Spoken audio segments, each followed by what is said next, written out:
All right, welcome in, guys, to this episode of the Chiefs Zone podcast. Thank you all for joining me. My name is Farzine Vasugian. Got a very special guest joining us right now. He is going to be the newest member of the Chiefs Hall of Fame, the 2025 induction. Very honored to bring on the newest member of the Chiefs Hall of Fame, former Chiefs defensive tackle Bill Maas. Bill, thank you so much for joining us here on the Chiefs Zone podcast. How are you? And congratulations on the Hall of Fame induction. Yeah, absolutely. Hey, Farzan, I really appreciate the opportunity to be on with you. And the induction thing is, and it's still overwhelming. You think about it, at different times, and you could catch yourself and just say, "Wow." And I have different friends call me up from different periods of my life, and they're like, "Man, that's pretty unbelievable." And I'm just really excited and proud to be a part of that family and that group. And I think I know or have met almost every single one of those guys um, that's on the Ring of Honor. That's awesome. I've heard so many great stories about that whole weekend, alumni weekend, I think is what they call it. They bring back so many players, whether they're in the Chiefs Hall of Fame or not, trying to get together as many former players as they can in one room. So I've heard a lot of great things about it over the years. I'm sure you've been to a lot of these before, and now you're going to be the main guy for that weekend. I know you kind of alluded to that, but what is it like to finally be able to have that honor and have all of these guys now kind of honor you for that moment? Yeah, so it's really complex. I mean, there's a lot of emotions that go through it, and when I played, I it was everything to me. It was everything inside of me, and what I had to put into it to play as long as I played, as many snaps as I played, uh, and then you for years you think you know you're when you're in competitive sports, you're looking for an outcome, and all those outcomes are all different kinds of things. But somewhere in there, it's going to be like, where are you? Where did you what? And then you're like, well, maybe I didn't think that I was as good as I was, and it kind of puts a stamp on it, or a staple of authenticity on your overall career as a whole of what you did. And to me, that's the most satisfying and gratifying thing of it all. I've got to ask, where were you when you found out you were going to be in the Chiefs Hall of Fame?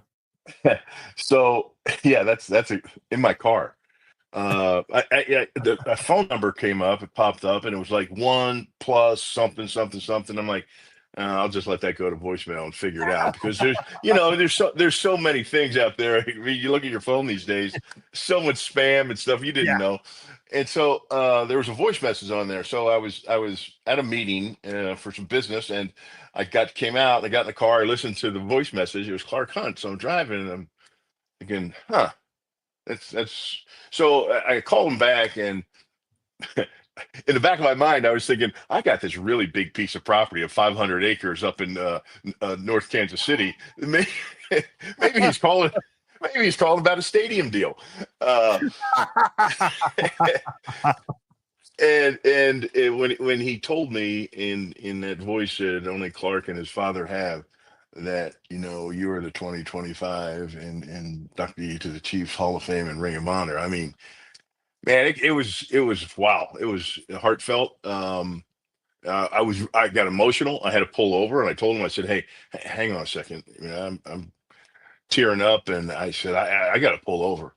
So I did. I pulled over, and I was in a parking lot, and we talked for a little bit, and it was yeah, it was impactful. It was something I certainly won't forget.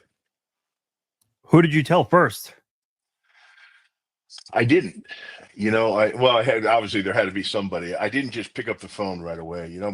My mother passed last year. She would have been really, really proud of. She was at all my games, college and pros, and um, my father had passed earlier, but I reflected on that. Um, I just held it in, and sat back and listened. And my wife came home, and we went to dinner that night, and I told her, and she's like, "Yeah, it was, it was a lot of heartfelt emotions for sure." And then about a couple days later, I called my kids and told them, and they just kept it. They kept it family, and they wanted it quiet because they weren't going to announce it for another, 3 or 4 weeks over the draft. So I really didn't reach out to anybody until afterwards. Fair enough. Yeah, certainly understandable. Got to keep that. Got to keep that in a very small, close circle. When you look back at your time playing for the Chiefs, I mean, the teammates you had on defense, guys like Art Still, Dan, I'm going to butcher this, but Selo Uema, Neil Smith, Eric Thomas. Yeah. So, and obviously, you had in my opinion, a very underrated secondary, but that defensive front, I mean, so many great guys right there. What was it like playing with all of those guys back then? So, when I came to the Chiefs, they weren't, they had gone through about a 10, 12 year losing stretch there. And after the original Super Bowl guys retired, and, they just didn't have any luck. And obviously I was drafted high and to a team that had a bad record. But I got there and I'm looking and I'm saying, man, Duran Cherry just got back from the Pro Bowl. Art Still just got back from the Pro Bowl. Mike Bell was an alternate to the Pro Bowl. I mean, there were guys. They had a nucleus of guys. Lloyd Barris ended up going to the Pro Bowl. Albert Lewis ended up going to a Pro Bowl. Kevin Ross ended up going to Pro Bowls. I mean, we had a team that just didn't have any direction at the time, and we turned it around. And first year, we doubled our wins. We were 8-8, and then 2 years later, we're in the playoffs for the first time in 15 years, and that excitement was back in Kansas City. Then I transitioned from two great players in Art and Mike, and then there's Derek Thomas and Neil Smith and Dan Salamua, Dino Hackett, and we had just phenomenal players on defense, and we always had that one position we just couldn't get, and that was at the quarterback position. I thought if we'd had the Patrick Mahomes we had then, now it would have been something else. But we were scrappers. We competed. We took a lot of pride in what we did. We worked diligently through the offseason. We started the fourth quarter way before the NFL team owners and coaches started that. We were meeting in February or early March to start our fourth quarter training. And that was a rigorous thing that we did with just like 10 or 12 guys. And we did all kinds of stuff from running marathons and biking and swimming and anything. We tried everything and anything to get better. And it was just a proudful group of guys that pushed and pushed and pushed. We could see ourselves get better over the years. John Alt and Steve Bird came there, and people just we got better every year, and you could see us get better every year, and we just could never get to the big one. I got to ask about some of the coaches that you played under in your career. Marty Schottenheimer, of course, everyone remembers Marty. A lot of people refer to the 90s as Marty Ball. And you spent a couple of years under Marty Schottenheimer's guidance. I'm curious what he brought to the table. What was he able to do to kind of help revamp that organization in the late 80s and early 90s? Well, he took that job because he saw the same things that we saw. We had a lot of good players on a team that was just couldn't get it going and keep it in the right direction. And so, yeah, I had Frank Gans was there, and of course I was drafted by it eludes me right now for the minute. Carl Peterson? No, Carl came in and he brought in Marty in '89. But I was drafted by John Makovic. John was our head coach then, and then it was Frank Gans, and then Marty came in '89. And what Marty brought to the team was everybody's accountability. We had played the game and played the position you played, whatever it is, collectively, and you just did your job, but you didn't understand what everybody else's job was. Marty made us accountable to, so everybody understood every little detail about why I'm asking you to do this on each and every play, where you need to be on each and every play, depending on what the read is and what's given to you. And he spelled it out. He spelled everything out to a T. We had it stamped in our brains. We knew defensively we can't give up 300 yards a game. 200 yards passing, 100 yards rushing, under. Keep them under that. You have to do that. You have to keep them at under three yards a rush. We knew that defensively. If they got a 5-yard gain, we lost that down. We knew it. So they instilled everything on our mind. You think about it, 3, 3, 3, 9. Now it's third down. You got to punt or go for short yardage. Or so we understood, and everybody understood. And he did this with everything. He did it with special teams. He did it with offense. He did it everything he did was spelled out and drawn out so meticulously. There was no question. So when you watch the film the next day on a Monday, the game you won or lost, you know what's coming, right? You know, because we see it, we knew it, we know what responsibility is. If you didn't meet that responsibility on that play, then he'd bring it up to you and he'd tell you. And it wasn't pleasant some mornings. I can be honest about that. Monday mornings, some of them were pretty tough, but that's what made us better each and every year. You played under Bill Cowher when he was the defensive coordinator of the Chiefs. Obviously, no one needs to go into detail as to who Bill Cowher is, but at the time, he was just trying to make it, trying to level up in the coaching world. I'm just curious, what was it like to play under Bill Cowher before he got that big job and did so many great things in Pittsburgh? Well, I mean, the intensity was there. You could see it from the beginning. I mean, he was as intense as a guy as there was on defense. And he had that face and a jaw, and he'd be yelling and spitting all over you. And I mean, that was his staple of who he was. I mean, he was a passionate guy, and you can see him still, even on the CBS set on Sundays. I mean, he still gets really passionate about things, and you can see it come out in him. But he was on that staff. Tony Dungy was on that staff. I mean, yeah. So we had some great young coaches. We had some great young players, and that's why that tree kind of came out of that system. When you left the Chiefs, you went to Green Bay for a season. Andy Reid was the assistant offensive line coach. Now, obviously, that's opposite of your position group. I don't know how, I don't know, how often does a linebacker ever communicate with a position coach on the other side of the football? How much communication did you ever have, if any, with Andy Reid? And what kind of struck you, or what impressed you the most about Andy Reid at that time? So I had a football camp in Kansas City, the Maas football camp from ages 8 to 18. And we had coaches, we had professional players, my teammates and others, guys from around.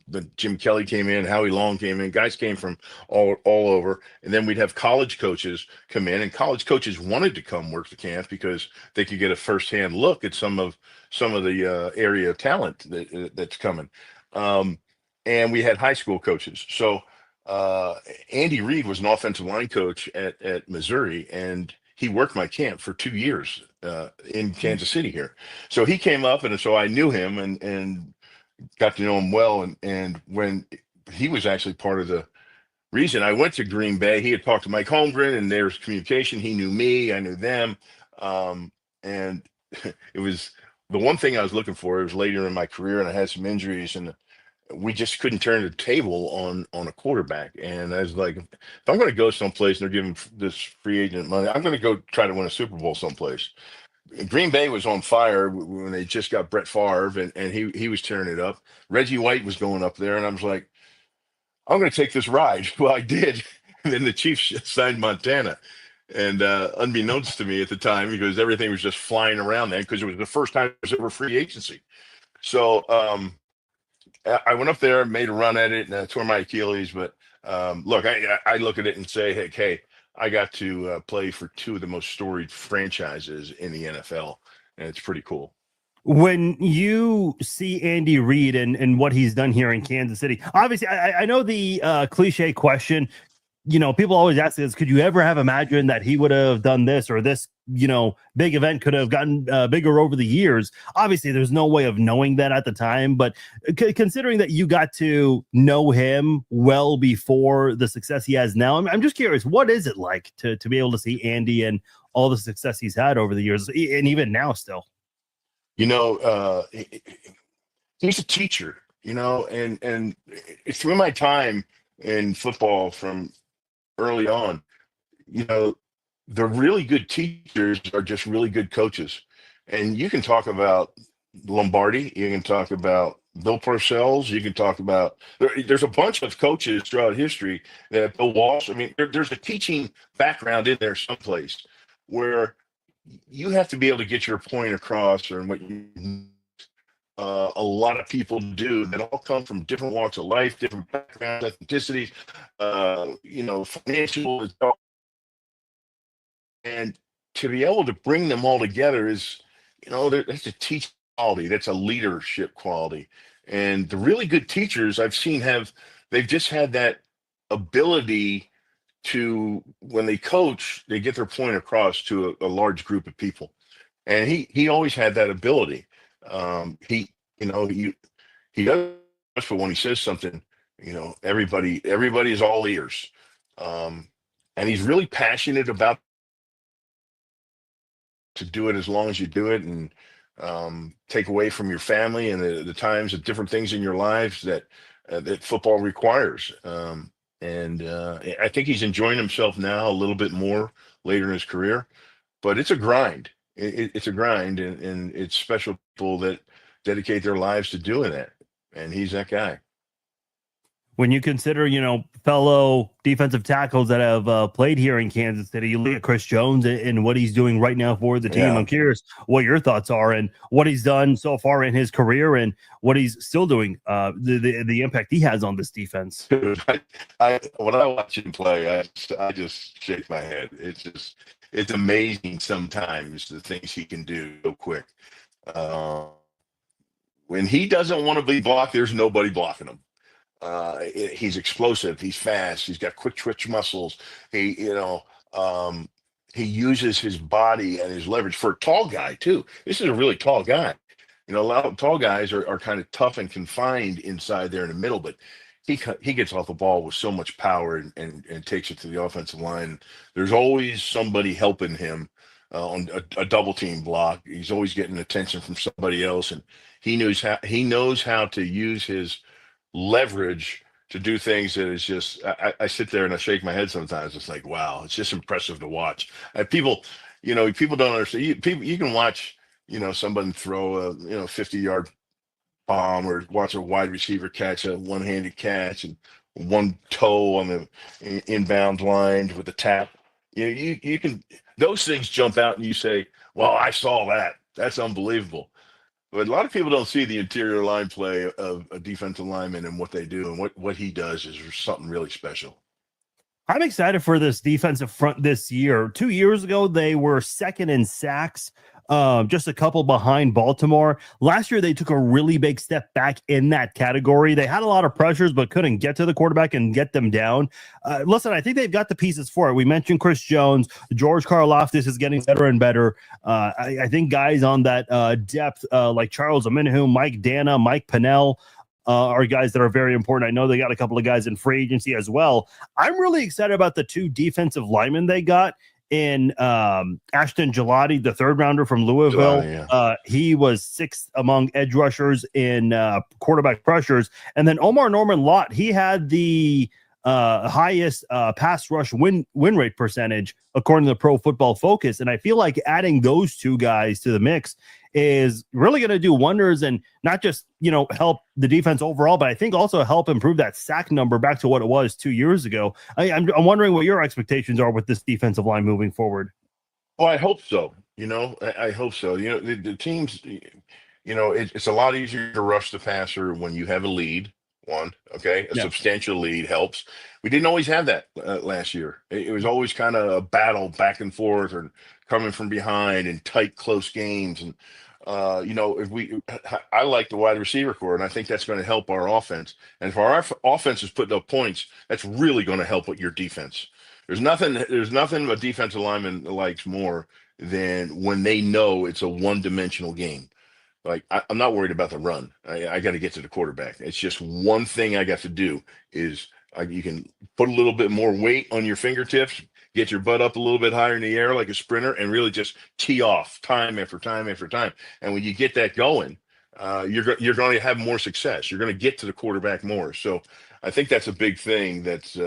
I'm anxious to see it. Look, we went into the season last year knowing that we edge rush was a concern. So they addressed it in the offseason here. Hopefully good things will come. Yeah, and I'm really curious to see, because I do agree with you. You not playing with the lead, I think, did have an impact on some of the struggles the defense had. But they dealt with a lot of injuries, especially at the wide receiver position. Pacheco went out. They brought in Kareem Hunt midseason. The offensive tackle play has not been good for quite some time now. They obviously go get Josh Simmons out there, and a lot of people feel like better pass protection is going to help. They're going to try to move Kingsley to guard and give him a try there this offseason. Hopefully it looks good, but I'm curious what your thoughts are, especially with the way the Super Bowl went. Not at all what anyone expected from that Chiefs offense. How does this offense try to turn things around in 2025? Well, they're trying, right? I mean, look, they're going out. They're looking at options at the tackle position. Healthy Rashid Rice back in the mix is going to be a big factor, I think. Now look, we're talking about, you're hoping on a lot of things. You're hoping on a young tackle who, has a tendon issue in his knee. This isn't like, ACL, MCL, the ligament. This is a tendon, and things have to go right. I mean, a tendon controls all your weight, and this is a man that's pretty hefty at 330 pounds. So you're hoping for a lot of things. You're hoping for a lot of things with Rashid Rice. I mean, that injury coming back. You're hoping you're hoping that everything that is good stays good, and everything that was weak gets better. And that's just not the case. That's not how it goes.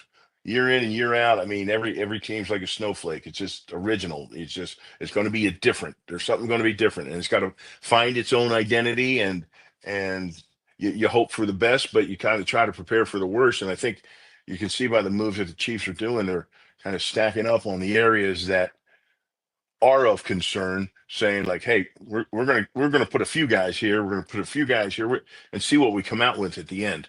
So it'll be interesting. And look, there's nobody better than the guy at the helm right now. And when you have a veteran staff that's together for as long as these guys have been together, there's nothing new. There's nothing that catches you off guard. There's nothing that's surprising. You know what you have to do. You've seen everything 1,000 times. And you know how to handle it. And you see that with this organization. And that's why they're having the success they're having. Bill, I've got to ask you, I know you joked about this a little earlier when we were talking about finding out about being named to the Hall of Fame.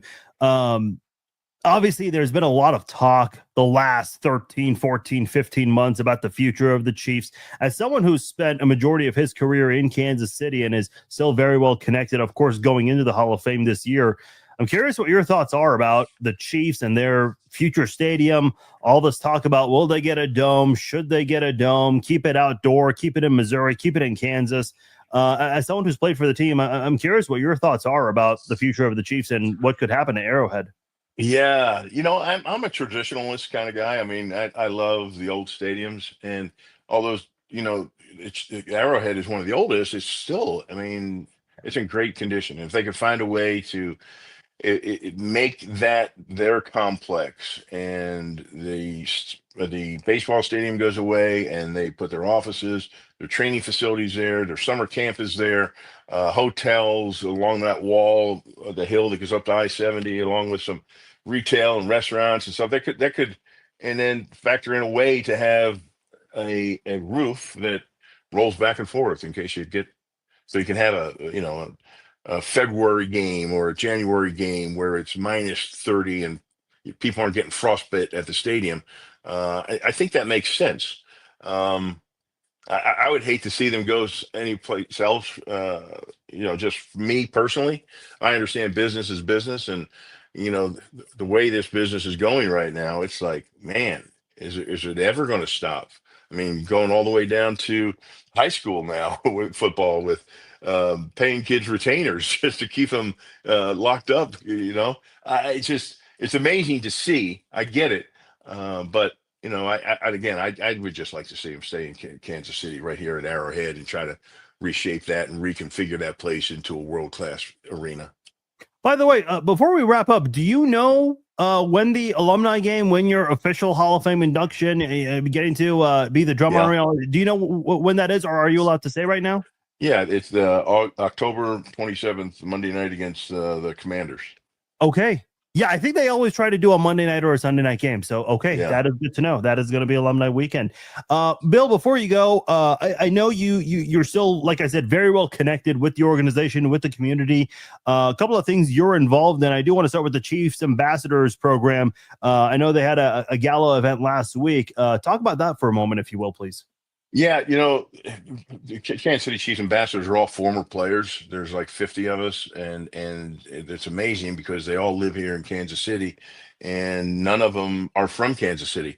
They all make Kansas City their home. And so we work hand in hand with the community outreach department of the Chiefs, with all the requests they have for schools and kids and hospitals and events and things that, so they send us couple things a week. Hey, can you make this? Can somebody make this? We need 4 ambassadors over here.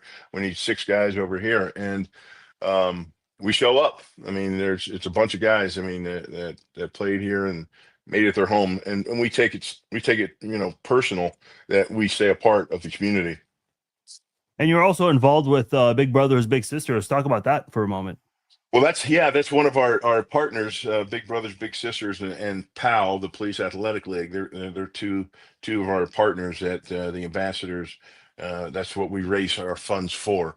So I'm doing the Big Brothers Big Sisters Most Wanted drive. It's a big gala in December 13th, and I'm going to be one of the most wanted, I think. So help me raise money for Big Brothers Big Sisters right here in Kansas City. How can people do that? Where do they need to go? It's going to be launched here in August. So in August, we're going to have the big campaign. It's all going to come out and where we can go. But if you get a hold of Big Brothers Big Sisters KC, they can direct you to help out. You want to be a part of this gala. They've had it for 10 years now. It's a big deal.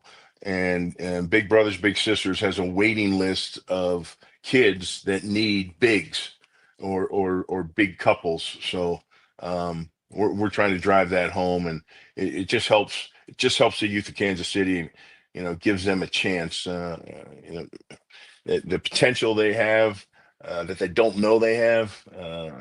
A big can bring that out in them in just a few hours a month.